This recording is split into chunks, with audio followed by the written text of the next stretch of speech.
This is iRacing.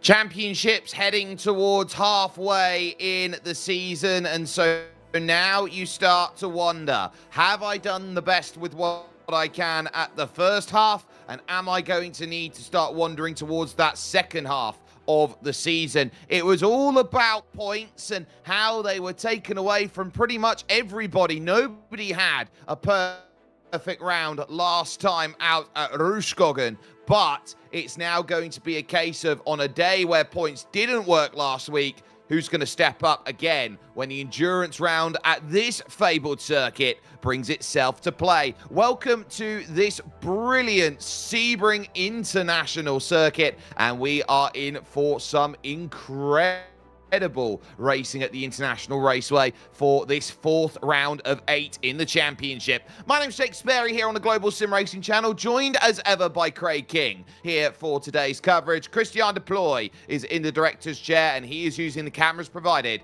by Dougie Beard. But Sebring is a known quantity each and every time February comes around in iRacing. That is because of the Sebring 12 hour, which has held itself in such high stead. But if you have not seen a Sebring race before in the panhandle of America, take a little look here at your GSRC track guide. Welcome to Sebring International Raceway. Home to the 12 hours of Sebring, one of the most grueling tests in endurance racing, this is a track which has earned a fearsome reputation among drivers. The circuit itself is located on the southeastern edge of the city of Sebring, Florida, and was built out of Hendricks Army Airfield shortly after World War II. 3 layouts are currently in use, ranging from 1.7 to 3.7 miles in length. The longest course, which is perhaps the most well-known with it being the one used for the famed endurance race, shockingly still contains portions of the original airfield surface. It's this aspect which has become a signature feature of the track, making it extremely bumpy for racing. Sunset Bend in particular nearly shakes cars apart while they attempt to navigate the high-speed 180-degree corner. As you'd expect for the side of an airfield, there's nearly no elevation change over the course of a lap, but many of the curves are dramatically tall and unforgiving, daring drivers to glance them yet not hit them directly. Thankfully, places to pass are plentiful, including spots like the Hairpin and Cunningham. However, the many fast, sweeping turns creates a dilemma for car setup, since a vehicle that's made too stiff could wind up bottoming out on the onerous bumps. In the end, if you have the wherewithal to withstand the track's rough nature, you're likely to fare well. And since Florida fans almost always show up in huge numbers to witness this test of car and driver, you'll have plenty to impress at this legendary North American road course. Sebring, a circuit that often gets compared to Silverstone in the fact that you got 2 very old circuits that used to be former air bases that create amazing racing. But this is a circuit that has overtaking everywhere. You can do it in through turn number 1, over to turn 3. You can do it at the Hotel Hairpin at 7, at Cunningham at 10, and all the way down through to Sunset Bend at turn 17. Yeah, but between all those nice long straights, you do have those hard braking zones with slow to medium speed corners, as you were talking about. But the key thing is the Sunset Bend and turn 1, because it's just such a crazy aspect of this track where you look at Silverstone, they've managed to repave everything, so you don't see much of the old airfield. At Sebring, what they're driving on in the pit lane, what they do for the front and back stretch, it's the old part of the track, the old concrete that was still there back when it was an air base. So the drivers really have to watch it there. That's where you get the term respect the bumps, because it's a very bumpy area. But between that, a lot of opportunities. One of the best places I like to look at here when it comes to moves is Jean-Bien at 15. Once you get past that Bishop Bend, it's a really nice section of corners there. Set you up for that Le Mans curve. You get that right, that's probably your best chance to really make an overtake when a driver makes a mistake coming out that two-turn combination. Yeah, so when you get yourself caught in certain scenarios where you're thinking, right, where do I find the ability to get the passes done? The bumps are normally key when you get cars that are running low. Here in these MX-5s, we won't expect too much worry about the bumps, but it can happen out there with racing action. Let's talk championship then in terms of what we are stacking up for at this moment. And in pros, Adnan Grozdanic moves out the margin to 23 championship points over Jaume Dalmases, with Matt Kendall now into third. A big gain for Giuseppe Milo, who survived to move up to fourth, ahead of Ade Koba in fifth position, who picked up a hefty amount of penalty, as Adrian Borowski and Michael Chase are sixth and seventh, ahead of Xavier Kane and Lars Fischer in ninth. Your winner of the feature race in last time out, Henry Mackenzie Friedman, he creeps into the top 10 as we take a look at what is a very close AM category championship, Craig. Yeah, the AM's very close. Jake Ratcliffe leads the championship on the basis of the 3 points he got for a clean race in terms of no incident back at Zandvoort, the last endurance race. That's the only difference between him and Adrian Luino. So that's going to be really close. And then Vincent van der Mullenbroeke is so close with a really good result last time out. It's 6 points between the top three, but Braden Hope's victory last week, well, pole position as well as victory, really just throws him into the mix as well. The top four in for the rest of the championship. Elijah White just on the outside looking in with 28 points back with Lars Ulrich. They're in sixth. Vladimir Marcher is in seventh, with Diaz in eighth. Dennis Lins and Bruno Lisbosa rounding out your top 10. No one near them to really upset the apple cart in the top 10. So these drivers probably going to be what we see for the rest of the season. Yep, so they will look to try and battle in their respective championship and say, this is what we are capable of doing. But in terms of this race, welcome to round 4 of 8. At the end of 50 minutes worth of racing action, you will be at halfway in the season, so grey cards will be out there. There is a mandatory pit stop required, and it's mandatory because they are limited on the fuel tank. They have just 36% of a tank today to get themselves through the 50 minutes with a stop. So keep an eye on that. They're all on fixed setup here, so they've got to play with that identical tools available to them. There's nothing that they can really do to make the car different in any regard. But if they do get themselves involved in an incident today here, Craig, I think the big thing for them is one spare car to help them out. One spare car, but the thing is, because it's a capped fuel tank, you can't just think to yourself, oh, I've had an early crash, take a pit stop, fuel up, go to the rest of the race, because that would mean you'll probably have to make 2 pit stops out there today. So while the spare car is really handy to keep your championship hopes going, you are going to be at a huge deficit because of that fixed limit in the fuel box.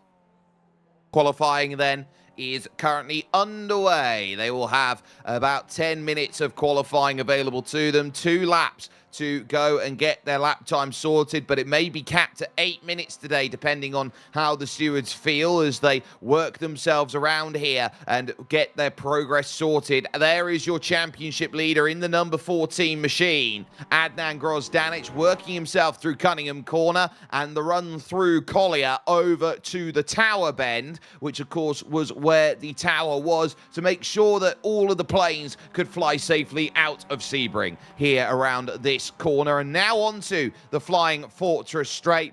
You just know that this is the loneliest time when you're out there trying to get this session sorted, because it is solo qualifying. It is not a qualifying session where everyone's on track at the same time and you can take a little bit of slipstream here and a little bit of slipstream there. It's just you and the track and the best lap you possibly can find.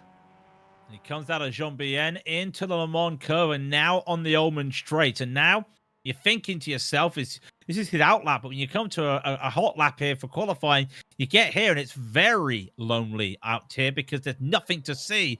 The right, of course, is what the modern day WEC used when they had pit lane there, but nothing here at the moment. But all the track is usable on the sim. And then look at the lines you have to take.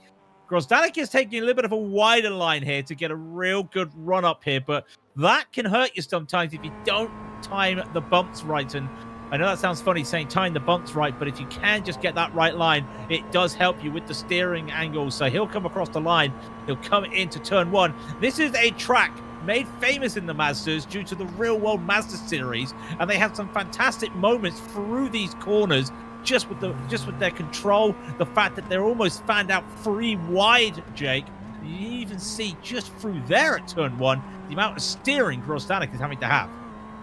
Yeah, so Grosdanic here is going to have to make sure that he is keeping himself out of trouble, and especially when you are talking about the Wayland Mazda MX-5 Cup presented by Michelin. It is, of course, part of the IMSA sanctioning of championships, and has been wonderful time and time again. On the brakes into the hotel hairpin, just trying to make sure that he turns it in, straight lines as much as he can over the chicane, and now runs with everything he's possibly got through these Fangio S's and saying, right, my lap's good for the first quarter. Now let's go over to the next part here on the far end of the circuit to make it work. And this is the bit furthest away from the main pits, and again having to soar away at the wheel going through Cunningham. He'll look at this going, well, if we're going to need to manage a second lap out there, that's going to be quite critical. Looking at the track temperature at 27 degrees, they'll say fairly cold. That's ideal for getting quick laps out there here today at Sebring. Yeah. And you just got to think, once you've come out of Cunningham there, that's the make or break corner on this lap, because he comes to Jean-Bien again. Wait to see how much he can get on the throttle. Some drivers like to straddle this left curb a little bit here to get a nice, wider, tighter line almost here to set up for Le Mans. Use all the concrete there to get a good line into Le Mans. And now he's just sticks the car as close to the white line as he can. And the question will be, where does he brake as he starts to turn in for Sunset? So nowadays, the normal line nowadays is to go a little bit wider here, and he's not even going to brake until, wow, that's late. That is late for braking, but that is the characteristics of the Mazda. Little bit of a tire slide, but keeps it pretty clean. Don't touch the wall. That will invalidate any time here. But he's going to get across that line, and it's going to be a real good marker here. It is just enough to put him on pole by 3/10. Ade Koba was 4/10 behind. Yeah, down on a 225.1. I'd actually argue half a second nearly out there at the moment. Per Sandberg at 1.4 seconds. Von der Mühlebrücker there moving up and getting a great time in the AM category as Ollie Bailey, the reigning champ, goes third fastest in the 5-star machine, 4/10 behind, and Jaume Dalmases couldn't get a massive time out there either. So this is starting to look a little bit shaken up from what we've expected, but the faster drivers out there as far as practice went have yet to put a time, as we watch Adrian Lugnio here looking for a time. We're still waiting for Lars Fischer and Justin Hodge to put times in. So too Nicholas Goebel up over the jump as Krippendorf goes 8th fastest, and over to the line. Hodge 8th quickest then with an attempt, and there goes Lugnio on a 27.1, and it looks like from my vantage point that one did only a certain amount to get further up the order. Not massive, but still more to be found. That first lap did not count. Here comes Braden Hope. Yeah, Braden Hope's going to come across the line. He gets a good time. We saw it on Luino's face there. He actually just tapped the exit there at Sunset. He went a bit too wide, got on the throttle a bit too early, and he tapped the wall there. Even the latest attacks, that 0x did cost him. So he's going to have to do it again. And you can see it on his face. He was not happy with what happened after that moment. But still another lap to go. This is Dalmaze. What is happening out here today with these times? Because some of these drivers are really struggling. It's great to see Ollie Bailey, the number 1 car, with a really competitive time. Lars Fischer as well, a good time. But the 9K expert, Dalmaze, just struggling out there on this field. And in fact, I'm just watching Dalmaze. I think Dalmaze just took an off track. I think he's going to be stuck here in 6th as we keep watching Lars Fischer. He's trying to find some time. It's a very long lap time. You say stuck in sixth. I say stuck in sixth at best if he's not too careful about the way he's been going about business. So with Nicholas Goebel up to second with his lap time, you start thinking about what are those laps going to look. Ade Cobra a lot better there. Puts himself up to the front row for now. So arguments need to be had about who is going to house that. Still a quarter of a second behind Grosdanic in terms of time as we get a few trades up in the second laps that are here. Fisher looking to get the drive now onto the Ullman Straight. We'll be looking at that final braking zone at the corner of 1,004 lines. That is Sunset Bend. Ollie Bailey's broken the car, so he won't go any quicker than sixth out there overall. But here comes Lars Fischer on the brakes, looking to get his Sunset Bend working, taking the very narrow line, the bumpy line through the corner, uses all of the road up on the exit and makes that drive for the checker. And as he crosses, it's a 2:24.888. It's enough to dispatch Ade Koba from that front row. Lunio crossing the line remains in 21st. Braden Hope will still have looks to try and jump up, but remember that Nicholas Goebel hoped to have a time and he is not going to get there and make it work. So it looks like Braden Hope, last car over the line, a little scratch there as he goes and crosses. A 27 flat does not improve, but a critical qualifying that works in the favour of the championship leader there, and it was consummate with the lap, and nobody could really argue otherwise with it when you're 2/10 clear of a stacked field like we have here today. So confirmation of qualifying will be coming up in about a minute, but Craig, that is what we call a dominant qualifying performance. Just one lap, and that was all he needed.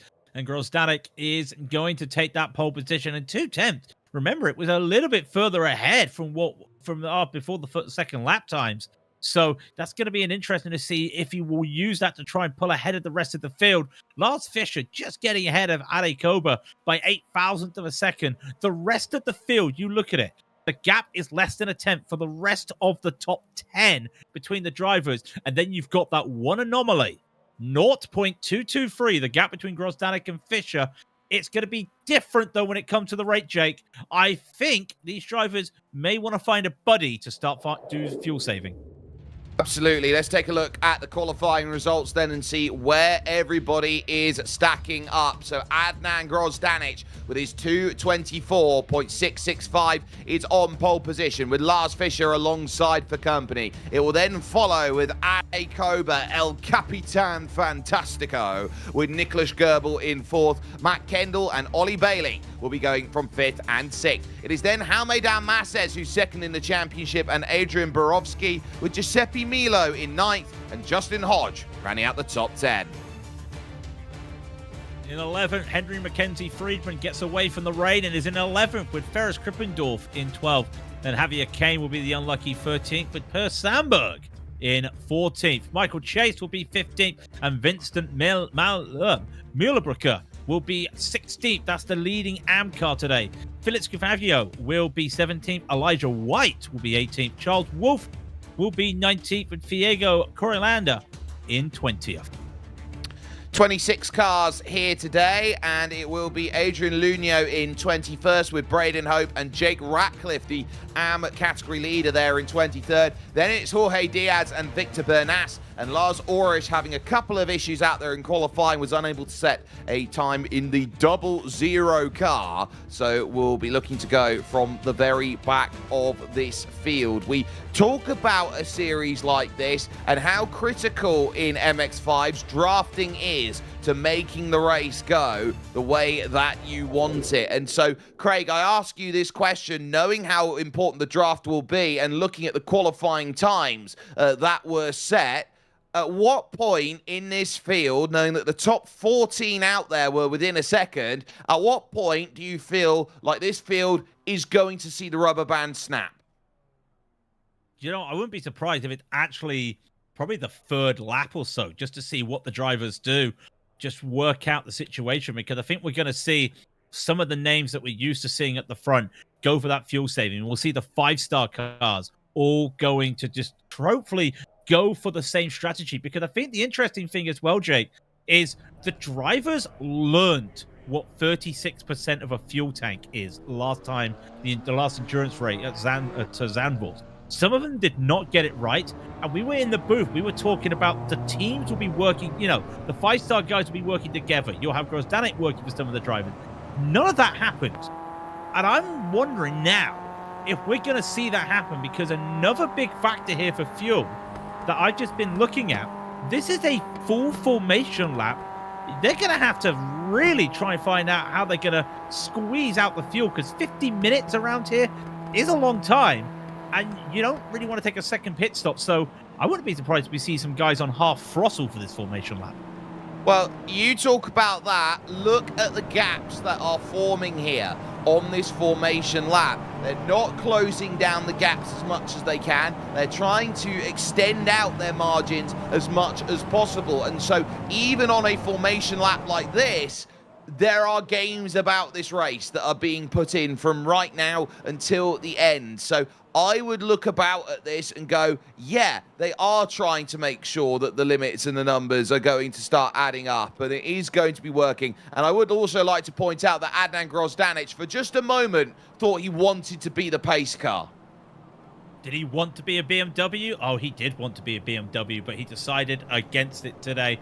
And yeah, it's just going to be really interesting to just see the other ways that this is going to happen with fuel saving, the way the drivers will go here. Interestingly enough, Brad temp is starting to rise. It's 11:58 sim time. So it's now 33 Celsius out there, and this is a 50-minute race. So in that hour, it's Florida. Anything can happen with that temperature. It is going to go up. I would say we're looking at almost a 10-degree track temperature raise to the end of the race. So the question will then turn up, how are your tires at the end of the race? How's your tire preservation as well as your fuel preservation? So I wouldn't be surprised as well to see a lot of lift and coast here. And when you see F1 and they get told to do lift and coast at 200 meters, we're not going to see that extreme, but we are going to see some drivers probably also, Jake, get caught out by the guy in front doing a bit of lift and coast. Yes, and so while Lyco is important out there today, what you'll also be looking around at is who is going to be trying to play that game. Ollie Bailey was on the radio. I don't know how much of it in jest, saying, can we get a protest in for car 14 for jumping into the safety car like that? So they are really looking around at this saying, what can we do? And I wonder if your fourth row, if your fifth row, if your sixth row, where you're going to be trying to put this one in together. So keep it in mind as they work through that the start of this race, you can't win a race like this. You can lose it, though, at the end of racing, though. If you have an issue in the opening few laps, you look around at Grosdanic, you look around at Fisher, you look around at Adekoba. Adekoba needs a big run here today if he wants to get back up in the championship. He has been nearly man since the opening round of the championship. And so you look around at drivers who say, this is what I'm capable of doing. This is where I set my stall out. Into Sunset Bend, they will come along and 50 minutes will start adding up on the clock and they will get themselves ready for that racing action. The BMW pace car is going to dive down on right into pit lane. Grosdanic with control of the field. The green flag goes early. They're underway. They're almost in the wall already. They're on the left-hand side. That would have been trouble out there for Henry Mackenzie Friedman, and it would have been Xavier Kane as well, who was alert to the jump. Look at them, 3, 4, 5 wide places into turn number 1. Adekoba down to the inside, 4 wide in the second row. A little bit of contact leading between Lars Fischer and Matt Kendall, and troubles for Borowski, and they scatter. It's the big one. And I think that's about 6, 7 cars caught out there. They were trying to put 3 into a hole that just was never going to work. Ollie Bailey, Nicholas Goebel, Krippendorf, Van der Muurbrucker. These are some big names that have had to take a tow per Samba. That's 5 cars taking a tow. Borowski also caught, and I think it was Borowski that actually was the man that got the turnaround that started, but at the front of the field, they're still going. Look at Dalmaze. Look at Dalmasses. He has just taken to 3rd position already. Big mover, though, Jake Ratcliffe. Yes, Jake Ratcliffe up 12 position, and that incident is noted.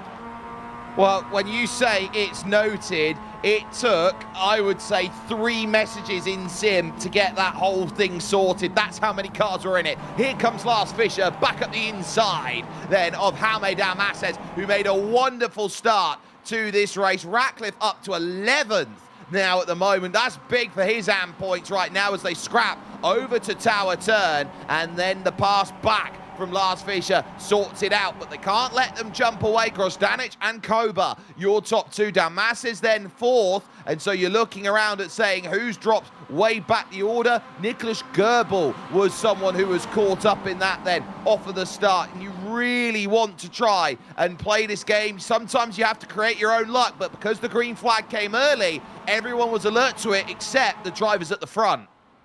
Yeah, I think the leaders were not prepared for an early green flag like that, and that really threw some of the drivers off. Goebel has retired. He's not even going to take the fast repair. He's decided to just park the car and go back into the paddock.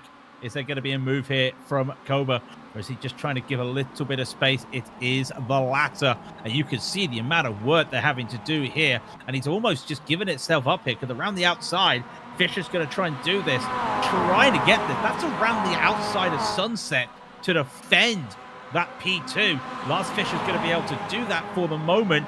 You see Dalmases right behind looking for it, but I'll tell you what's interesting. We talked about that big lap 1 incident, Jake, as we see P3 and P4 going side by side. Going to be investigated after the race. It's such a big incident. A lot has to be digested. Cut the angle. Ade Koba diving down the inside. Dalmases takes a tap on Lars Fischer, and so that gives a real sense of what driver mentality is like on the opening lap. Ade Koba is going out there. He looks all calm at the moment, but Captain Charisma is proving right now that he is absolutely on it. Fischer with a good run here through the Gurney Bend over towards the hotel hairpin, but it is Ade Koba holding that inside line and maintaining that second. The train going all the way back to Philip Scriffignano in 10th place. And that's what we kind of expected, though. We expected a big train, but not a big train of 10 cars. Even after the big crash at the start of the race, that everyone is still just stayed together. These two still side by side. Something has to give by them. And there's just a small little tip check there from Dalmases, and he will take that P3. He'll go up 4 places now for the day, and Lars is just going to have to wait. But let's look at the replay of the start here, and it's going to be a very interesting replay as these guys come around to the Flying Fortress. The green flag goes now, Jake, and you can see Henry Mackenzie Friedman is that dark blue car into the wall, and then count the cars here. You said 5, I saw 4, people saw 6. Something has to give at some point here. They're 3-4 wide going into Sunset, and into turn 1, sorry. That's even 5 even, and there it is. Just too much car on too little real estate. Well, it always shrinks down from about 1 million wide to about 3 wide at best, and the exit of turn number 1. So you have to find a way to shuffle in. It was Justin Hodge who was there in the middle who moved across. Borowski was stuck on the outside. Nicholas Goebel was in the middle with nowhere to go. So as Hodge comes across, bang, bang, the chain reaction, and everybody gets shot down in that moment. So tough for them in terms of what they've looked for. But the safest place to be in a big pack is the front of the pack right now, and that's where Adnan Grozdanic sits, and the group now works. Hodge is the driver who's desperately trying to hold on to it, as well as Charles Wolfe, currently, who started 19th up to 9th. But here comes Ade Koba straight to the inside. Grozdanic trying to cut him back up and under, isn't going to get that opportunity. So Ade Koba becomes your new leader out there in this race, and there goes Jaume Dalmases chucking one to the inside. You also had Matt Kendall in there trying to look for a way, with Henry Mackenzie Friedman now up then into 4th position. So you're seeing all the moves happening right now. What was interesting going into Sunset as well was that Grozdanic broke earlier than Ade Koba. So one to watch here. I'm just seeing if Friedman's going to try and do another double. He just did a double going into turn 2, but nope. He wants to get up to the front of the field. A little bit of a check there with Grozdanic, and you can just see it on his face. He just realized there was a little bit of locking of the wheels there. Gets on by, but it's interesting to see that it feels like Grozdanic's the only one that's a little bit more conservative with his fuel, with the way he's just been braking a little bit earlier than some of the drivers, and I say that almost goes to the back of Friedman. You see Matt Kendall right here. This is the train he's looking at. Very tough train to keep up with. But if anybody that can, it's this man in the 67. But behind them, that train, it's still now 11 deep all the way back to Javier Kane.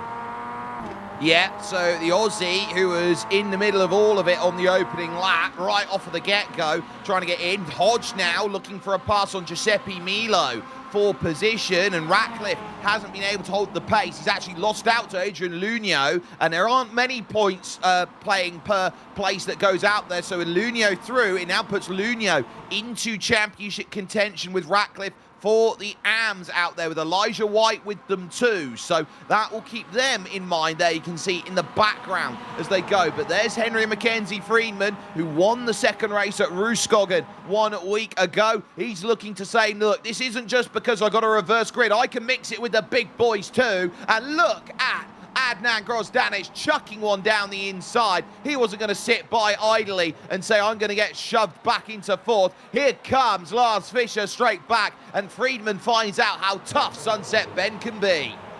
Yeah, the Sunset Bend gives and the Sunset Bend takes, and that's unfortunate for Friedman, as Grozdanic looked for a move, looked for it as well. And this is the thing with the amount of power and the amount of downforce or lack of downforce that these cars have, you can just throw it a little bit later into the Sunset Bend, and it allows you as well, especially for turn one, like what Grozdanic is doing right now, to just go for it a little bit of a hit check.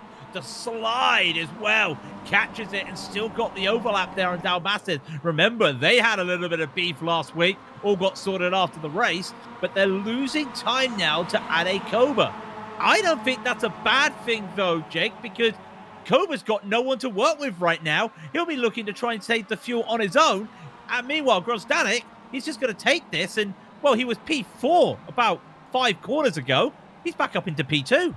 You call that working? That doesn't look like to me as a group that is got a lot of cohesion with it right now, the way that Adnan and Jaume are starting to figure out where they need to be. You can see Jaume can't get square on the push, so he's not going to get much help there trying to make any form of bump as he runs into the next corner. And because they're not playing ball, they're allowing the train to stay there. Michael Chase is the one trying to hold on. Michael Chase, by the way, was 1.7 seconds behind last time they crossed the line. He's now at 1 second behind. So it shows me they're not pushing very hard at the moment. They are all in the tank. They're all saving. No one wants to go out there and hold themselves off. Edrin Borowski, by the way, back out and going again. Fastest lap of the race. Yeah, Borowski back out with Van der Meulenbrucker. Herr Sandberg as well with Ferris Krippendorf. What's interesting is Borowski is working with Van der Meulenbrucker to just keep things going as they come up to the Ulmen Straight. Now, this is the thing we gotta look for is there going to be any moves this time, Jake? Because these drivers have been very aggressive at the front. I was not expecting to see moves so early, but they have caught back up to Ade Koba. But I'm just wondering, is this more of a plan? Because they're almost trying to second guess each other right now. Bunched up once again. No one gets a good run here, but keep your eye on Lars Fischer. He had a clean run and didn't have to make many adjustments here. No, but as they now look to coalesce together, group of 4, there's a little bump, but here comes Jaume on the left-hand side. You're not going to see it, but here he goes. He's going to try and get the 2 for 1. Door's going to have to be left open, and off the exit, because he's gone deep into the corner. Adnan Grozdanic will try and cross him back up. Lars Fischer again watches and waits for what's going to happen between these drivers, and again, it's not quite the way they want to, giving just racing room only as they figure it out through 3, 4, and 5, and there's the clearance that's needed between them, and they'll push through. Why don't we take another little look at what happened at the start as they try and figure out what they need to be doing out there. But at least for the moment, it seems like this group has certainly been trying to do what it can, and again, Dalmasez chucks it back up the inside, and they will battle behind that as well. As you can see, Giuseppe Milo in a little bit of a spot of predicament right now, with Justin Hodge trying to get the clearance through. Charles Wolf on the back. Yeah, I think the back of this field is now saying, look, we're getting a little bit annoyed here. What's happening at the front? It's almost like you're in almost in the congestion on the M5, trying to find a way through and taking whatever lane you can. And still side by side goes down Masses and Grozdanic. And this is now looking at about 3 corners side by side, tough corners side by side. They can't really go side by side here through Tower. If they go side by side through Tower, I vet my words here, because right now Grozdanic, oh my word, hang on, Lars Fischer, you've got to be careful here. 3 wide down the Flying Fortress. Well, someone's going to go flying very soon, and it's now going to go 2 wide. And now it's going to go 2 wide down into the Jean Bien, named after the 4-time Le Mans winner. And I think the man who finally gets it done after 4 braking corners is Adnan Grozdanic, but they've lost time to Ade Koba.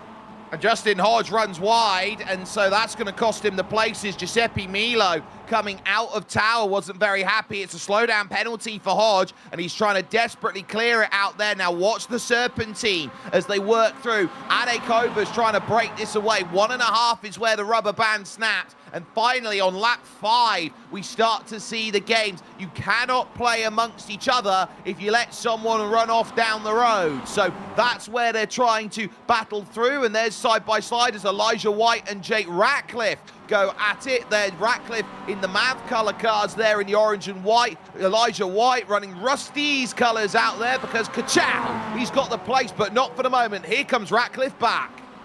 Ratcliffe's going to respond to this, but you know that you've got that little slipstream from Luino right in front, and he's going to help some of the drivers. White decides to just wait, and this is important battles right now for the AM category, because with Van der Meerbrucker down at the back of the field, taking a tow, taking his fast repair, that's a championship contender losing out on points today. So they're going to have to really use this to their advantage to try and make a move. Let's have a quick look of a replay, though, while they're just coming on down. This was Per Sandberg's view of the lap 1. And, oh, I was saying it's the M5, Jake. I think it may be looking like the M25 out there with the amount of lanes being used. Absolutely, everyone was in panic as they went through, find a lane. Outside is the scariest place, so he allowed a few through. The incident happens in front of him. He tries to move across. He's too late to it. And there's the tag onto Ollie Bailey, and he just absolutely slows up, gets pinned up in the air there with the bonnet going up too. So nothing more to be said about that. Per Sandberg, wrong place, wrong time, and sometimes you just need to be in the right place to have the worries go away. Group of 6 have caught Ade Koba now. So we got 6 at the front, then 3, then 3. Yeah, this almost feels like a boxing match right now, because they fight, they lose out to Koba, they stop fighting, and they get back up to Koba, and then they're going to start fighting again. Nobody really is competing with Ade today. They're just fighting against one another. And again, is that a good thing? Is that a bad thing? Because Koba's not had the fuel save, not had a chance to fuel save, and now the slowest Serpentine known to man comes out. Grozdanic isn't even going to do anything. Is he chained to the back there? It's synchronized Serpentine when they're literally touching bumpers. Meanwhile, behind, Dalmas looking for a move. He'll get it, though, on Lars Fischer. Can't get it done on at the exit, though.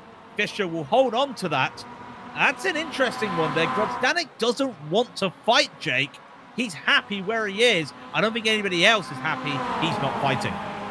Well, when you've got to remember that pit stops will be about 10 minutes away for most, as Henry Mackenzie Friedman sets the fastest lap of the race, you're thinking about where is the best place to be to come down into pit lane. If you're second, third, fourth, you have to check up for everybody else. You want to make sure you're making it work. Lars Fischer looking for the run through as Ratcliffe still continues his battle on the top right of your screen. He gets it through, so Adnan Grozdanic, to pardon the pun, pays the Fischer price.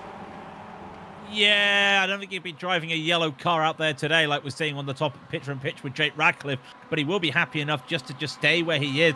Dalmas is going to look for a move now, because it's almost a repeat of what happened where the drivers were like, don't really like this, Adnan. Can you please just get going? He won't. And I just saw a lot of lifting there by the 3 cars at the front of this pack. Well, technically Koba's at the front of the pack, but he's managed to get ahead. Look at Luino, though, as we get back to this AM battle going side by side. You can just see the concentration on the Frenchman's face, going to just hopefully make this move against Elijah White. To do it, he's going to have to go around the outside as a move as well. Moments also happen because Justin Hodge, while we're looking at this, has taken a toe. Is Luino going to get this? He can't get it at the moment. Well, that was the chain reaction. They all jammed on the brakes, and Justin Hodge was last into it, so he has to pay all the insurance. Lunio side by side, really fighting and scrapping with Elijah White here. White keeps himself in, but look, they're allowing Jake Ratcliffe to break away, and that's what they can't afford right now. Oh, he'll say, I'm going for first in AM category out there at the moment. He got his pass. He will get past and he gets it done. Let's look at this replay because I also saw Charles Wolfe. I think Charles Wolfe was the chain reaction. They're braking, and then, yeah, Charles Wolfe is that car, and then Hodge just gets the bigger shock there. It was almost like he was the barrier there with Charles Wolfe, and Hodge just came straight in there. He can drive that, but the moment that hood flaps up, you're lost out there. So incident has been noted. It's going to be interesting to see what the stewards do with these incidents. I mean, I'm not even a steward myself. I'm not even going to say what I think there. What I do think right now is that someone has to take control of this field that isn't Ade Koba. Otherwise, I don't think he's going to be able to take this. Yeah, Lars Fischer will. Why not? Lars Fischer down the inside at turn 1. He'll get the move, but Ade's going to come screaming back off of the exit here of turn 1, through the kink of 2, into turn 3. El Capitan Fantastico gets back to where he wants to be, the race lead. And look at him, it's like a Sunday drive for him. He's not even worried about the fact that there are 10 cars behind him. He's just there going la-di-da-di-da, nothing to worry about here. Oh, Lars Fischer's going to my outside. Okay, we'll just deal with that at the moment. This is a very serene Ade Koba. Yeah, I just want to say it's Tuesday, so you're not having your Sunday drivers out there like you normally do, but having a real good drive. And you say he's not really working a lot, but he's having to counter-correct all the jolts on the fourth feedback when he hits some of the bumps and some of the curves. Apart from that, it's fine. Held that lead, no problem. Now he's bunching everybody up. Fischer wants to look for the move again. And look where Ade puts the car. Middle, and then back to the racing line. They're going to go side by side, and a very cool, calm collective around the outside defense for Ade Koba. So we saw someone finally compete against Fischer because Grosdanic's in fuel-saving mode. No one can do it. Very interesting right now. Ade Koba, well, he's just absolutely, what do you call him? Captain Fantastico? I think he's doing fantastic right now.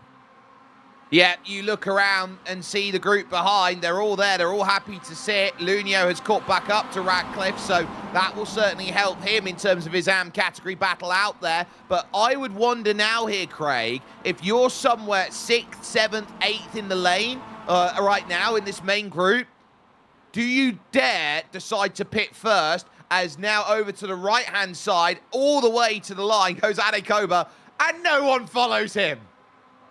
Oh, this is like NASCAR. I mean, that's your answer here, Jake.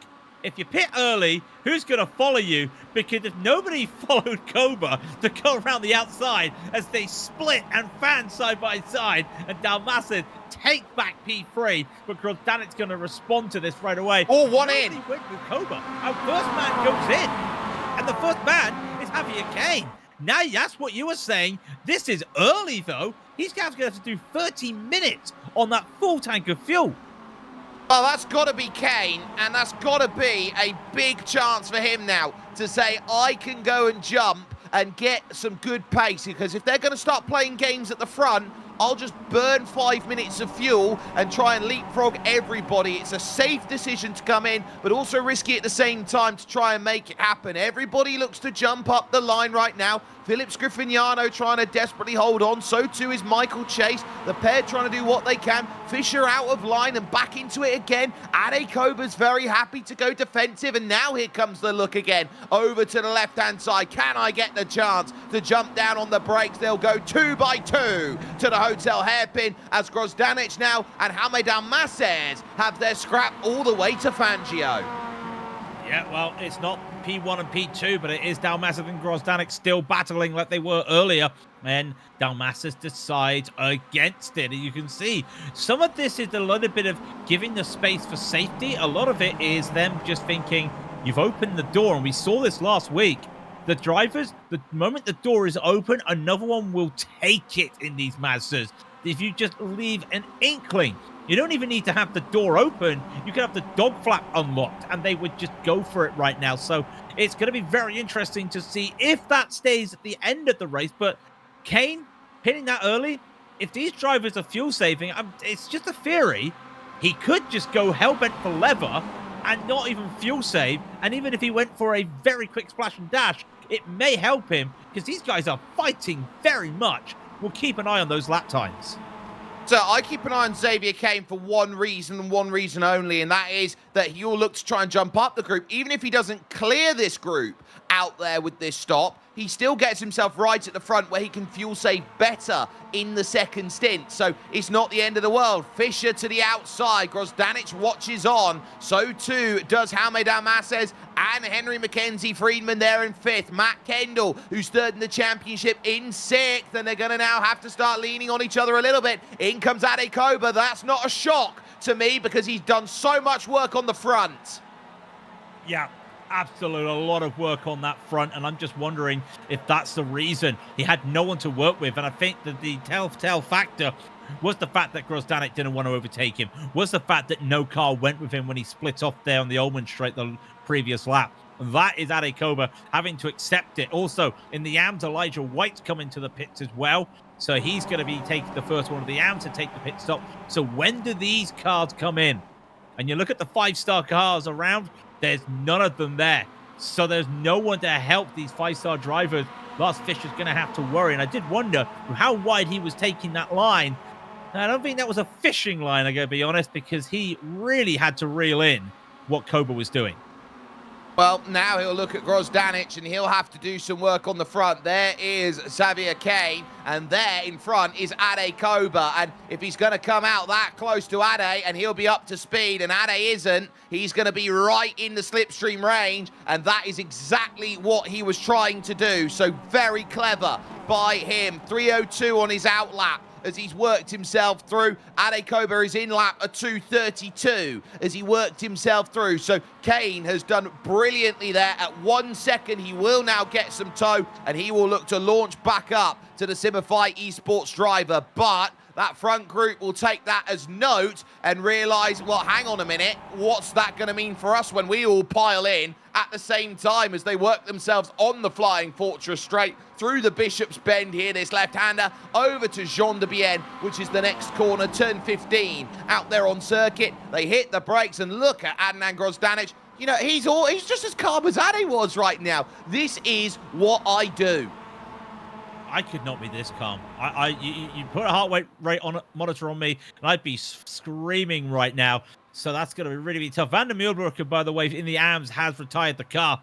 So that's a real unfortunate for him. But this is crucial in the races. When do they pit? And I'm keeping my eyes on that gap between Koba and Kane. Because remember, they took fresh tyres. So that meant that Kane had warmed up tyres compared to Koba, trying to warm them up. And now, side by side, is a driver going to dart in? No, I thought for a moment Dalmaze was going to go in, Jake. I think that was a fake out. That's a dummy. He was trying to see if anyone behind would go. It's cost him a 10th and a half, but Mackenzie Friedman will now go. Matt Kendall will now sit on it, and Giuseppe Milo too. That was a case. I think that was a test of the drivers behind. Are you going to bite at what I'm trying to say out there with the body language of my car? I can pull this gap back. It's no worry to me. What about you? Can you do the same? Me? No. These guys? Maybe. But it's interesting because who is the man leading this middle pack here? Who has to try and catch up to the front too? It's Dalmases. With no offense to Friedman, I think it is going to do that. Interestingly, we do have Justin Hodge just received a 5-second penalty for causing a collision. That'll be 5 seconds added post-race. As you see now, Scrifano is trying to get on it, and that does not work. And you just see the desperation. They have the speed, they have the overspeed, really want to make it work, can't make it work. In all that work, you'll just start to lose this pack. This pack is starting to stretch out a bit here. It's now a pack of 9, but it's a very long pack of 9. Speaking of stretching out, Ade Koba has broken away almost now from Xavier Kane. So that means that Ade's going on his own accord, and Xavier Kane is going to have to do everything he can. Adnan Grozdanic happy to sit here and push Lars Fischer along in the sense of, you're going to have to keep the pace up. I don't want to pass you, but I want you to be quick, and I want you to start flying, because they're doing 2:25. In fact, these two drivers, Grozdanic and Lars Fischer, have a 2:25.976 each on that last lap. Yeah, and the other drivers weren't even near that, but just by about a few tenths. So this is what you need, a little bit of bump drafting. Try and just work this now, and that's what Grozdanic has been doing. This time he decides no, he's got the overspeed, he's going to take it. And now we come to the next game of poker, and I wonder what their hands are. I'd be flopping, I'd be absolutely folding right now, because I don't want none of this. I'll be into the pits right away, but let's just see who makes the dummy here now. Looks like Fischer is hunting it in. Looks like Grozdanic. In fact, everybody gets in here. They're all coming in. They're at the limit of the fuel, and so no shocks. Everybody has now made the call to dive down in, and Grozdanic wanted track position when he was making that call for the pit. So very cleverly done. Lunio and Ratcliffe are staying out another lap, so they are going to inherit the race lead here, the two AMs, and they all look to do what they can with it. There is Ade Koba and Xavier Kane as they work themselves over towards Sunset Bend. Grozdanic comes off of the jacks then with those two tyres that have been worked, but remember, he will need to also get the clearance out of pits. Ade Koba's had a couple laps to get those tyres into a window. There goes Grozdanic, and he'll be beaten off the lane by Jaume Dalmases and working through. That's Tiago Corilandia, but now here comes Ade Koba. The group's going to split. It's three at the front now, and Jaume Dalmases is your net leader, but Grozdanic is going to fight him straight out to the pits. Ade Koba to the party, hello, and Grozdanic down the inside, side by side between them. Side by side, and these guys probably have a little bit more fuel, and Koba decides, I need to get to the front because you've just been taking this.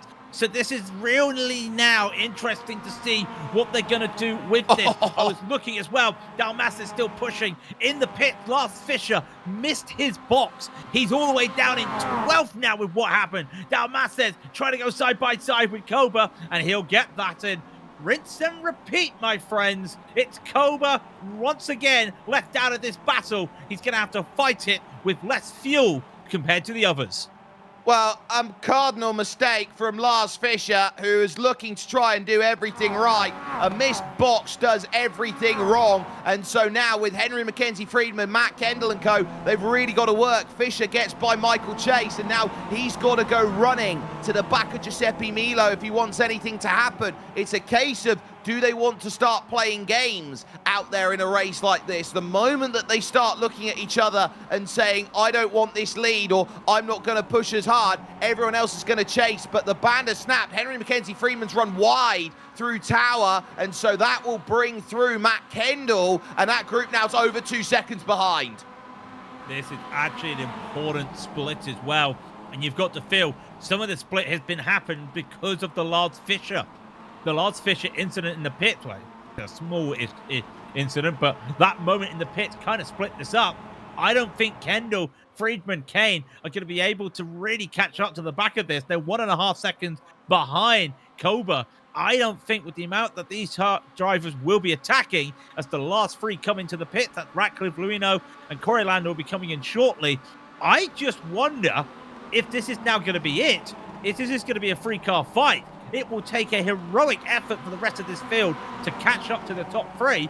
But if they start battling like they battled on the first stint of the race, you just never know, Jake. You just never know. You know, you never do. And now they're going to make their way by the drivers there in the pits. There's Braden Hope in a scrap right now. He's got Elijah White there for company. So that's where they've ended up at the moment. Now off the jacks a lot quicker goes Jake Ratcliffe. And Adrian Lunio is stuck in pits for the moment. He must have taken a lot more fuel at the stop because he's dropped about 6 seconds. Yeah, I'm just having a look to see if it was anything a problem there. It wasn't a black flag. It was definitely more fuel. In fact, more fuel than anybody out there. And I wonder if that's him playing it safe, or maybe a mistake. It'd be interesting to see. Braden Hope, meanwhile. In fact, speaking of which, he's just gone absolutely wide, Luino. Something's happened there to his car, or something's happened, because that's a very rare mistake to go that wide. He's just now lost positions in the amateur battle to Hope and White. Cold tyres, understeer, and pressure. You make a mistake and you compound it with another one. These are why they are AM drivers. Look at that, shaking her head. Can't believe I just did that for the Vortex Precision Racing Team car.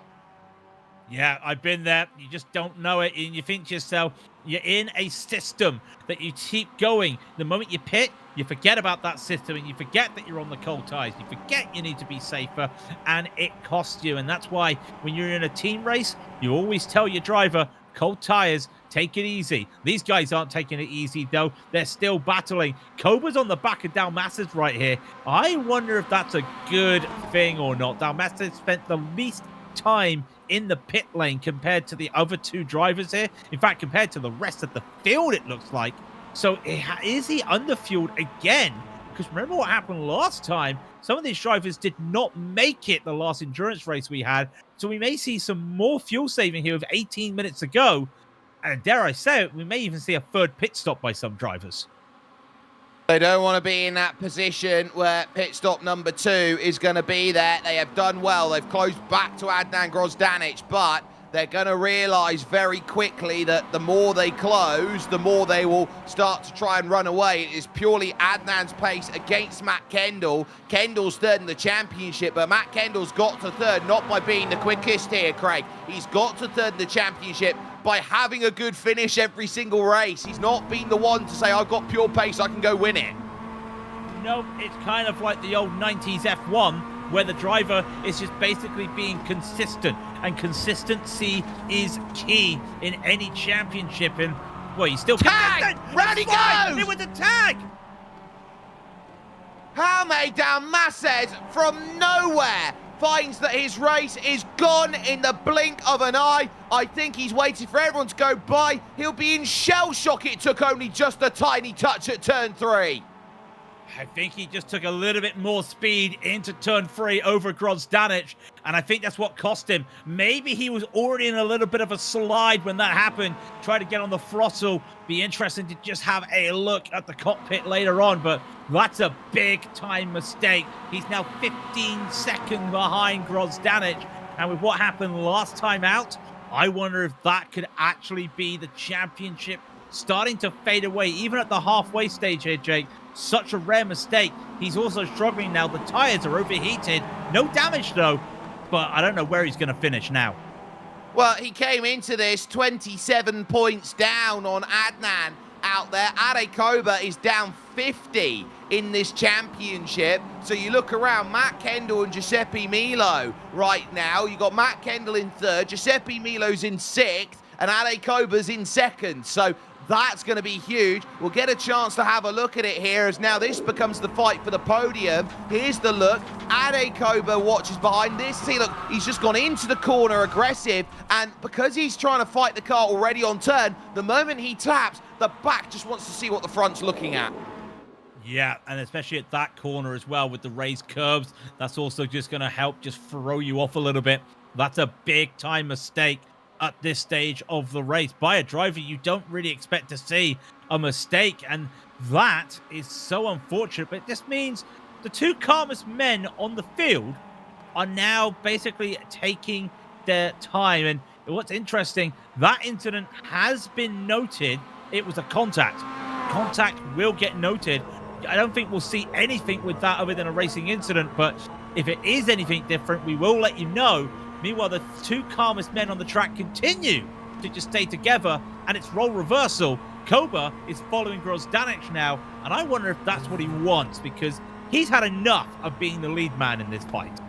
They've got 3.5 seconds over Matt Kendall. They have time to play games, but not many. If I'm Ade Koba, I do not lead a single inch on this circuit until last lap Ullman Straight.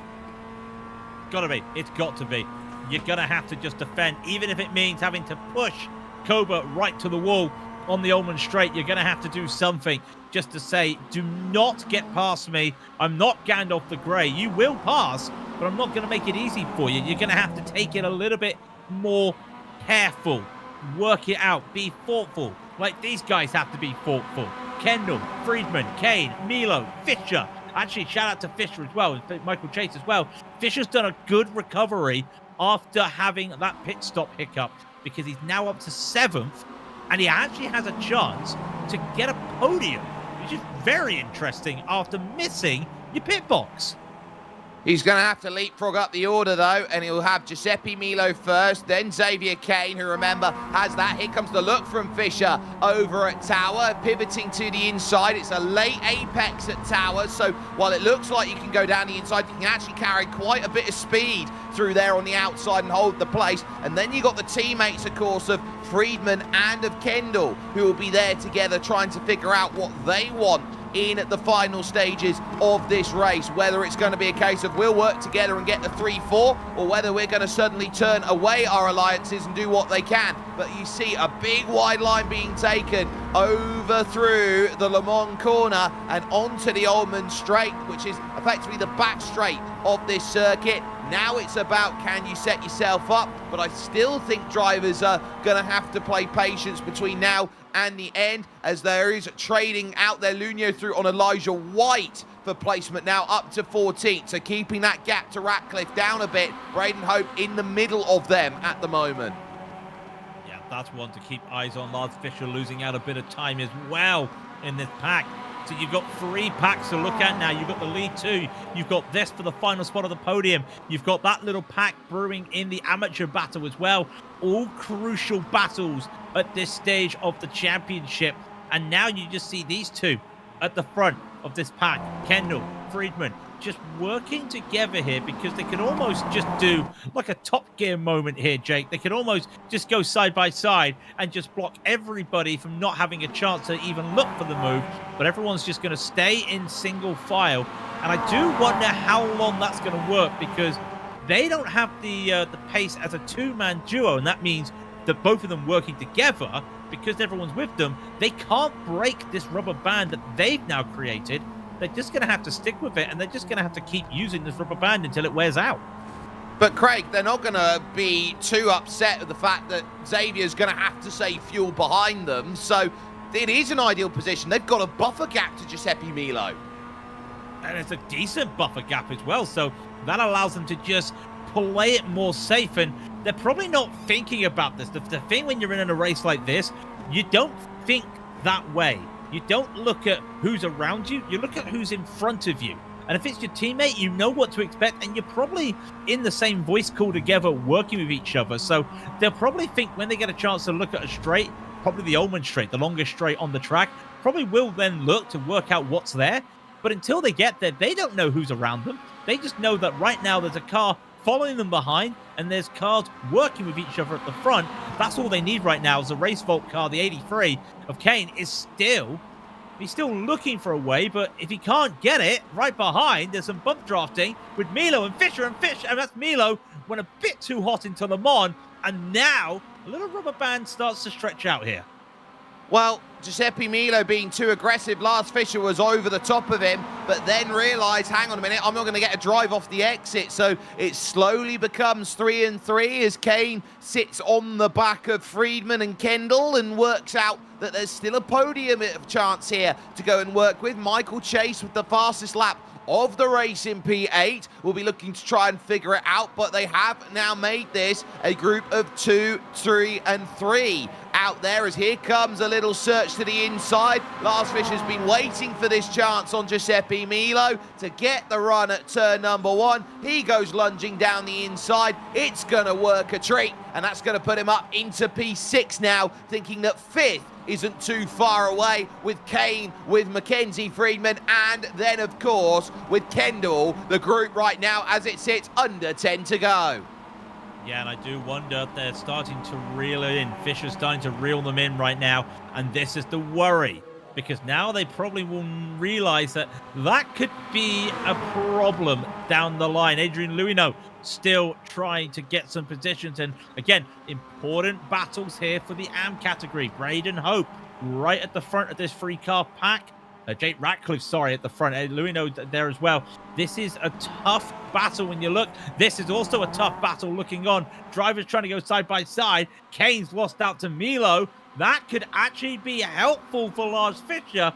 It could be a hindrance because we know what Milo's got, but a couple aggressive corners, missing out on braking, could go into the back of one of these drivers. Oh, having to open the steering there, Henry Mackenzie Friedman, because Fischer was all over the road trying to chuck it down the inside. But the key there, 2 lost for Xavier Kane. And we'll take a look at this here. This is how it happened on the brakes into the next corner. He was just very tight and slow, and there was not much he could do except that. Now, they will have a little bit of traffic in the form of Victor Bernas that they'll have to clear. Matt Kendall trying to run away here. Here comes Lars Fischer. He desperately needs this pass, and he'll try it through Bishop over to Jean de Bienne. He'll go around the outside here. He'll look for the run through this small kink left towards Le Mans, and if he can hold it steady, he's got it. And guess what? He has managed it. So brilliant stuff. He has got the move done, but at the cost of dropping 1 second to Matt Kendall. Now he's got to work, and here comes Giuseppe Milo. Yeah, Milo's going to look for this as well. And for the lead. We'll get this. The lead battle is well changing as well. Koba and Grosdanic going side by side. We'll go back to what's happening with Milo. Milo's going to make this move, and you can see that Friedman is fighting to hold this, but it's not a lot he can do. Friedman will hold that on the outside, holds it side by side, maybe a toe, and yes, look at that. Fischer's giving the toe to Friedman right now, and who's joining that? Xavier Kane is going to be joining that. That allows the position, but you said the gap is quite big. I don't think it's too big, because Fischer's been in the 25s in this pack, while the rest of the pack's been in the 26s. I feel he'll catch right up to the back of Matt Kendall pretty quickly, but then, with 7 minutes to go, I don't think he's going to get any further than P3. Well, it will have to depend on what these two do, to depend on whether he can get up higher in this order. Lars Fischer has done well to get by Henry Mackenzie Friedman, but I would look at Matt Kendall and say Matt has played the consummate game at the moment. He's just lacked a couple tenths of a second. Ade Cobra again, just sniffing around that last lap, but now he's just trying to size up. What does Adnan want? Where does he want to be? And these two drivers right now, just happy with what they're doing at the moment. A little bit of calm for the pair of them as they go through Fangio up to Cunningham Corner, but you have to be alert. You can see that Ade going half a car wide just to get in the mirrors, just to say to Adnan Grozdanic, if you go any way wide, if you do the unthinkable and make a mistake, he'll be there right now. And look at him there, just going, yeah, this is what I want. I'm going to go bang, bang, bang, bang, bang on the accelerator, hit the limiter, and then hit my braking marker. Yeah, he's happy to just play the game, play the thinking game. I don't think Grosdanic's going to be too worried about what he does behind. It's what he has to do when he's side by side. That's where you may start to see a little bit of reaction move. I was talking about the temperatures earlier, Jake. Not happened. 33 Celsius out there right now. So it's got warm, but not as warm as we expected it to go.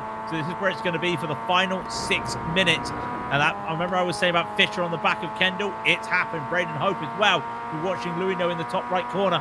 He's been losing a couple of spots. Luino leads this battle right now. Jake Ratcliffe will lead the AM category because he's about 4 seconds ahead. Meanwhile, is there a move finally for Kobe? No. Putting his nose in once again to say, you're going to get a car right call right when you start to brake. What do you do? Well, it's 2 minutes 25 on a lap, so it'll be about 5.5 as Hope runs wide and it's going to drop 2 places there. Lunio through and White through, then getting those passes. So if they're doing 2:25, that's 5 minutes. I think we're on 3 laps to go, and they are going to be side by side for third there. Here goes Lars Fischer. He goes steaming up the inside at turn 1, and he will absolutely be going for it, and he's gone and got it here. So Matt Kendall now sits on the back, and is this a ploy of, well, if I sit here now, I'll have the best chance for third by the time the final lap comes round? Got to, and I'll tell you what, let's talk about it here, Jake. Let's talk about fuel, because this time in the last endurance race was when the drivers were starting to struggle with the fuel. So is Lars Fischer short on fuel? Spent a lot of time in the pits. We know that Luino is putting a lot of time in. He might be fine here to be aggressive. Almost runs into the back there of Braden Hope. but manages to just keep it going. You see the top right battle, you're just seeing it. We're keeping our eyes on all the battles as we can, and more sliding from Braden Hope. That's a mistake. A lot of sliding there is going to bring Luino right into this battle. The pressure's starting to hit a little bit for these AM drivers, because that's a very uncharacteristic mistake. And once you lose it out of turn 2, that whole section coming up to the Gurney Bend, you're losing all that time and you're on the back foot. This is for second, third, and fourth in AM honours. As now to the outside, Lunio will try and go. He pinches Braden Hope into the corner, tries to set him up on the exit here with good drive, but he's got nowhere to go on this very tricky exit right now. Over towards Fangio's going to have to push again to try and make something happen, but it's just that. Another push now through the second part of Fangio. Where are you going to find this line? Over to the inside goes Lunio trying to find this pass, and he's going to manage it here at Cunningham Corner. Straight up the inside. There's a bit of argy-bargy between them as they work through, but this is what happens with these drivers down in AM. They will look at a position and go, ooh, shiny, I'll have it. Yeah, Luino had the run there, but what was interesting, the little argy-bargy happened again a little bit, was both drivers going a little bit hot going into the corner, so they're going to go side by side down the Flying Fortress. I think once you called it the best name in motorsport, and I think it is, they're going to be taking this, and around that outside bit there at Bishop does not work for Luino. He's going to try and force this still. Side by side, they'll go for Jean-Bien, and he does, even with the slide, holds it, and even now through Le Mans holds it. How long can they hold this? These are the amateur drivers doing this side by side. Really impressive here for the drivers. Are we going to see a free wide with Elijah White? You bet your bottom dollar, Jake. We're going to go free wide for the battle in the amateurs. So who's going to move and who's going to find an angle? Adrian Lunio has just kept the car pointed straight. He's had none of that. They've all chosen a lane now. Into sunset! Oh, my goodness me. Oh, Adrian Lunio, brilliant. But it's Elijah White who pins it down low, who's going to hold. And they're going to be three wide off the exit now as well, which is brilliant. Lunio's got the clearance. Side by side for the lead now as Ade Koba thinks of the inside, thinks he wants to try and take it away, but again lifts out of it compared to Adnan Grozdanic. And keep in mind that Hamid Amasses is down in 10th, and he could be up as high as 9th. It's gone wrong for Lunio. Now, Lunio got tagged there from Elijah White going into the corner. There was a small bit of overlap, but it did feel like Braden Hope may have been a little bit too late on the brakes there. And Lunio losing a lot of time. So that battle will still go with those two, but these two still battling on. And they actually managed to still gap Lars Fischer. That incident has been noted. By the way, the incident earlier with Grozdanic and Dalmased, racing incident as we expected. Wide again goes Grozdanic, and I wonder if the pressure starting to hit here, because this is the penultimate lap. This is the penultimate time. Koba's got a chance down the Ullman Straight to make a move, and if I'm Grozdanic, I'd say do it. I will get you the next lap in that case. Well, Adnan Grozdanic is looking a bit more animated now. He realises that the stakes are, it's us two, and how do you want to behave between them right now? He's thinking about what's it going to take to get this victory, and Ade Koba has been waiting. He's going to close up to the rear, and he is not going to do anything more than just sit there, or is he going to try and force one to the inside? He thinks about it again, gets up to the rear quarter panel, almost up to the frames out there to the driver's side to say I'm there, and he's really trying to force it. You can see the smile wide. This is a thinking game. You can't get much wider, Adnan, as the final lap goes. The gap down to 3.8. If they start lifting off against each other, playing chicken, Fischer, Kendall, Mackenzie, Friedman, Milo, they're all going to be there. Xavier K now up into P6 in terms of this. They've got lap traffic behind them in Ferris Krippendorf, who's just gone through. This final lap now all becomes who wants to go where.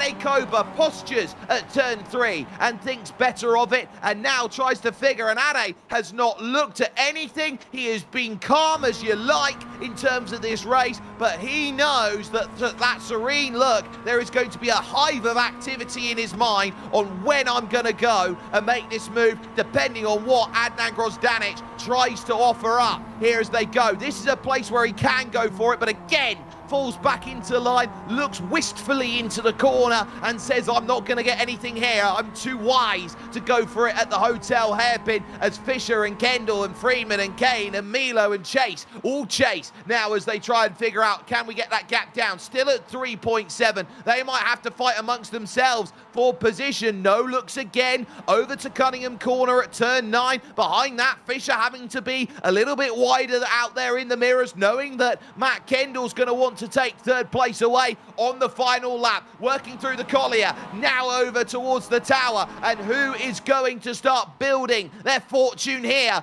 on the final lap, because it has been all about wait for this moment, hold each other out on fuel, hold each other out on every single aspect, play your cards close to your chest, but now it's showdown time as they head to Jean de Bienne. Ade Kober's waited for this one moment. Adnan Grozdanic realizes it, and now he's going to get his best blocking boots on, and then through at this section, he's going to force 2 car width lengths to try and chase down for Ade Kober, who got too close there through Le Mans. And now Ade's going to need a miracle lunge down at the final corner if he's going to have anything to say against Adnan Grozdanic. Kendall moves out there in third with Mackenzie Freeman trying to hope. There's going to be angles down low. There's no angle for Ade Kober, and he painted himself, waited, but time stood still for too long. And so Adnan Grozdanic, he says it's too easy as he heads to the line. A close effort by Ade Kober, but he runs out of time. Fisher falls to 5th. Matt Kendall on the podium. Giuseppe Milo, having a case where I get past Giuseppe Milo at the end there as well. Michael Chase just finishes in 8th. Dalmases will get that 9th in a little bit of a late battle as he just held off there. Just holds off Charles Wolfe at the line. That's a very close one. Jake Ratcliffe will take the victory. That's what it feels like. He's got 5 seconds to go. You look at that battle between Grozdanic and Kober. Le Mans corner was vital because it almost felt like Adnan decided to just back up the corner a little bit. There's the weave there for Jake Ratcliffe. He'll take the amateur victory. Braden Hope is in a little bit of defense here from Elijah White. There's not enough room there. Fantastic drive. But like I said, if you look back at it, Jake, that at Le Mans was vital for Grozdanic. And I'm just looking down here. A 5-second penalty has been given to Braden Hope, and he wanted first, did Lunio, and he's not going to get it. He's going to get 4th in his class, and he's going to be upset that he is going to drop down the order there. Lars Ulrich will be the last car that we wait for heading towards the line, and there is a driver who wants to try and say it was a tough day because he didn't qualify. He had to start from pit lane, but out there today, this has been a tough day for Borowski, for Sandberg, for Hodge, for those drivers who got caught up in lap 1. Yeah, they still kept on going, though. A couple of them did retire right away. One retired later on. But Lars decided to keep on going, like most of them, keeping on going. We've had one penalty decision, and it was that amateur crash that we saw going into turn 1. And Braden Hope given a 5-second penalty, which when you look at it, he will still keep ahead of Luino, but he loses that battle to Elijah White. Lars Ulrich is going to come across the line, and the 00 doesn't not want to be where he is today. But it's still early in the morning, though. Get a bit of rest now. Let's take a look at the confirmed results. They are unofficial, of course, with penalties to be applied post-race. So Adnan Grozdanic does it by a 10th over Ade Kober. Nothing that Ade can do. He just painted himself into a corner and overthought it all. Matt Kendall will finish off 3rd, using his teammate Henry Mackenzie Friedman there to finish 4th, as Lars Fischer will drop 2 on the last lap, and he crashed the car over the line, did Lars Fischer. He was so upset on how he threw that race away today, as he could have been right up there at the front. Giuseppe Milo will finish 6th, with Xavier Kane in 7th, Michael Chase 8th, and what we didn't see was that both Jaume Dalmases and Charles Wolfe were able to gain places in the final couple of laps of that race. They are 9th and 10th. Yep, that means that Philip Granio will be in 11th, with Jake Ratcliffe winning the amateurs up 11 places to 12th. Braden Hope unofficially will be 13th, but does have a penalty coming with Elijah White, in 14th. Adrian Luino will be 15th. Diego Correlander will be 16th. Justin Hodge, after that incident, losing his hood, finishes in 17th. But Jorge Diaz down in 18th. Hey, Adrian Biroski, these are the drivers now that had to take the fast repairs. Finishes in 90th. Per Sandberg, another of those fast repairers at the start, finishes in 20th.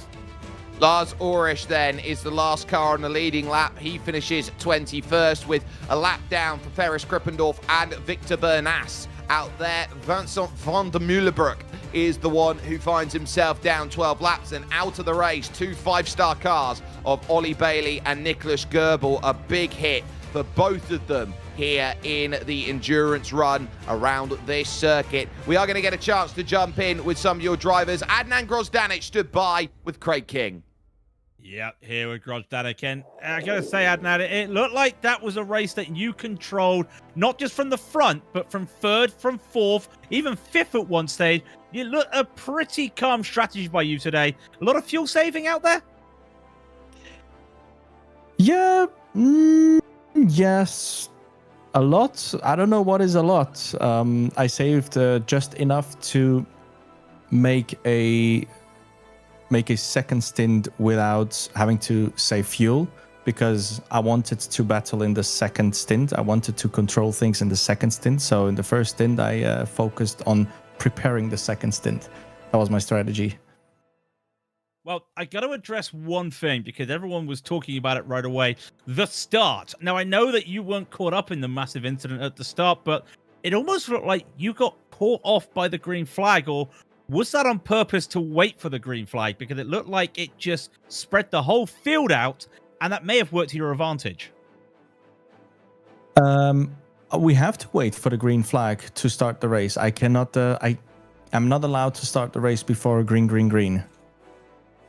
Well, that answers my question, and I will give myself 30 slaps on the back of the back here. But that not last allowed. lap, they're not allowed, though. They're not allowed. Yeah, no, those last couple laps, though, were very interesting there. At one stage, it looked like you were prepared to allow Ade to take that lead and attack him at the end. But at the end of the day, it just led to you on that last lap. And was that Cobra being too close to you out of Le Mans on the last lap, or did you back him up? Because I think you might have backed him up a little bit there. Yeah, I saw that Ade tested me. Not me, but, well, also me. But on top of that, what he has to do to be able to overtake me on the last lap in the last couple of corners. I saw that he tested in several corners where he has to brake to position his car so that we get into a battle. He never went for the overtake. So that gave me the impression that he's just testing, which is very smart. But I'm confident. I also said in my Twitch stream that if he wants to overtake me, he should go for it. But yeah, I'll overtake him on the last lap, or at least I'll try to. But yes, in the last lap, I did lift a little bit to create a bit of a close gap between him and me, so that he goes on throttle a little bit later, which will give me an advantage for at least half of the back straight. I don't know how the straight is called after Le Mans corner. So yeah, I was confident. Well, confidence is crucial out there in an endurance race, and the confidence allowed you to get into the victory. Next week, VIR, before we let you go, quick thoughts on that race. VIR, heaven on earth. I'm really looking forward to that. That is Kirill's favorite track. Big shout out to the sponsors, Wasabi Racing, PJ's Banana, Michael Chase, David Theron, Remy Talents, GNG, and many more. I really appreciate that. Congrats for Ade for P2. Congrats Matt for P3, and happy birthday to Thomas Fisher. Yeah, well, it was heavy on earth next week, but it was heaven on earth today. Adnan Grozdanic, look at that smile on his face. He's very happy with a victory out here today, Jake. Our winner overall in the race and, of course, the pro category. Yep, he did a brilliant job out there, but to P3, Mr. Consistency in here with us at the moment. Matt Kendall. Matt, first question I'm going to have to ask, how much are you going to be looking to spend on a beer with Henry Mackenzie Friedman and the work he did on the last lap to help you there? I think it's at least a 6-pack, I would say. Yeah, he really played that very well. It's very nice. I knew we didn't really have the tyres to fight, so it was good to have the backup. So let's talk about tyres to fight and all of that aspect of fighting, because that first half of the race looked like that could have gone any one of 12 different ways, the way that everyone was stacked up together, trying to think about where they want to be. The moment the pit stops happen, everything changes. What was the difference maker in the stop? We took a little bit of extra fuel so that we could push. We were banking on Ade and Halmy and Adnan slowing each other enough that we could get within 1.7 and stay there. That didn't quite happen, so yeah, it wasn't ideal. We should have taken tyres. We didn't in the end, so we were just sort of hung out to dry with limited fuel and a bit of tyre wear to deal with. So let's talk the championship, because Halme has a day that he's not proud of there, having a bit of contact, falling back to 9th. You've been up here just hoovering up the points from everyone who has been having a few troubles here and there. I think it will put you up P2 in the championship at the halfway stage, looking to VIR. In terms of your first half of the season, how has it looked for you, and how are you looking at going to attack the second half of the season?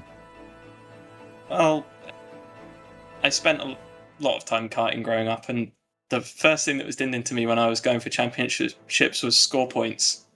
Nothing else matters, score points. If you have to risk crashing and losing 50 points to win a race that's marginal, it's not worth it. So that's probably going to be the approach going forward. It's been the approach so far, so hopefully it pays dividends.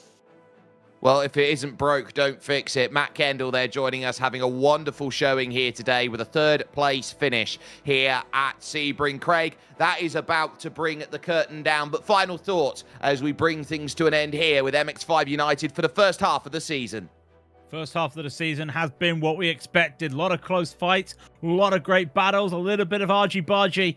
But drivers have been tested. Endurance rounds have been the ultimate test, and we've seen it from Zandvoort, and we've seen it at Sebring now. And of course, next time we go back to the sprint race, we won't see an endurance until Bathurst. But for VIR, we have to talk about it, though, Jake. We just heard it. It is a dream of a track. It is a driver's track. Everybody, I can't find anyone who doesn't like VIR. And VIR was one of the first circuits out there on the iRacing service, and believe it or not, it's the first ever broadcast ever done on iRacing. It was a VW Jetta around VIR. That was the first ever broadcast shown on iRacing. You can catch it with us here on the Global Sim Racing channel as part of a Genesis Extreme production, and of course that will be in just 7 days time. More great sim racing to come though here on GSRC, because we will be over at the Circuit de Spa-Francorchamps with the Skip Barbers in just 2 days time, and then it is going to be a case where some don't like a go-kart track for Grand Prix legends. They'll be at Winton looking to battle. IMSA Vintage have the Hockenheim ring to go and tackle before it is Grand Prix legends out there on Sunday, and they will be at Motorland Aragon, and you can see it's a full straight run to go and make it happen. No chicanes to go and work with. From the entire team that has brought this to you, from Craig King, from Christian Deploy, and from Dougie Beard, my name is Jake Sperry. But if this is to be a championship which you look to go and win, consistency is the key to making it happen. There have been great runs this season from Ade Koba. There have been great runs by Halme Dalmases. They've proven on any given Tuesday night they can go and win races. But there is one driver who is going out there, proves he can win any given night, and wins most nights. He's out there and running. Matt Kendall can keep the consistency. That's great for him. We look at Jake Ratcliffe in the AM Championship. He gives a little bit of a gap. But the day is Adnan Grozdanic's once more. He proves that he is not only fast, but he's consistently quick. And that is a nightmare formula for everyone to try and solve. They will only have the second half of the season to make it happen. But it's Adnan's world at the moment. And everyone else here just seems to be living in it.